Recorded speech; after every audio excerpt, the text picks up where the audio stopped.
it's time to start preparing our Canvas accounts for end of semester exams. I want to share with you the way we're going to be doing that for second semester, and it's going to look a bit different than it did from first semester. So be aware that if you watch the video from first semester, that is not the way it's going to be done this semester.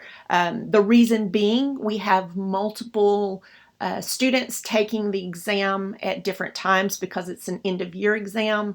We have seniors taking it quite early, and this semester we also have 8th graders taking the exam while 6th and 7th graders are not taking the final exam.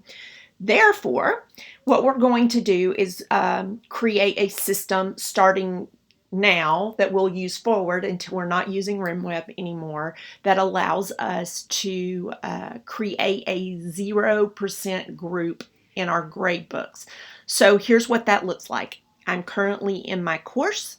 I'm going to go to assignments, and once I'm inside assignments, I'm going to add a new group. This group I am going to call final exam, and in this case, semester 2. And I'm going to make it worth 0% of the total grade because I don't want that final exam grade to impact my Canvas gradebook. So I'm going to click Save. And then once I've done that, you'll see I've got it down here at the bottom. I now have a new section. So now what I want to do is create my mechanical quiz for my final exam. So I'm going to go to Quizzes. I'm going to create a quiz, and in this case, I am going to call it Final Exam Semester 2, 2019. That's what I'm choosing to call it. Then, as I'm choosing my assignment group, this is the important part. I want to make sure that I place it under Final Exam Semester 2, the group that I just made, so that it will not impact my grade book.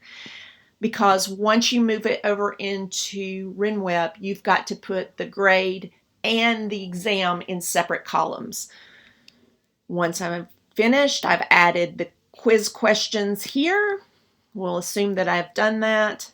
I go down to the bottom, I assign it when I need to, and now it's not so important that your due date fall in a certain range for exam week, because exam week's kind of all over the place. So if you actually even have a student that came in, let's say June 2nd to take an exam, that's okay. We're not going to have to open up a new exam session for you because you've put it under the grouping that's going to take care of that itself. So I'm going to hit Save and Publish.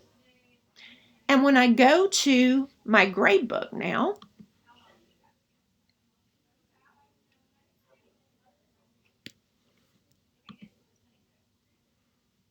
and I go All Assignment Groups, I'm now going to be able to see that final exam grade. We'll assume that it got graded right here, and then right next to it I'm going to see what actually is the grade in the class minus that final exam. So this number here has not changed by this grade.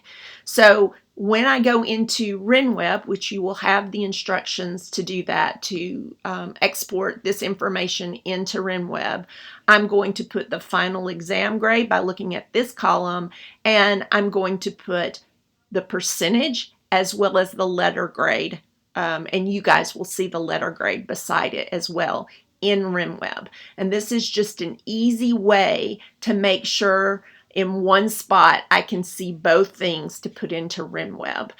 And it allows you some flexibility in terms of, oh my goodness, I've got a student that needs to take the exam early or the exam late.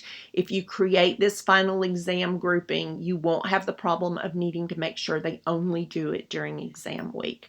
It also means that if you are our 6th and 7th grade teachers don't have to worry about giving a test during that week. They just don't create that final exam grouping, and they can still continue on as they normally do.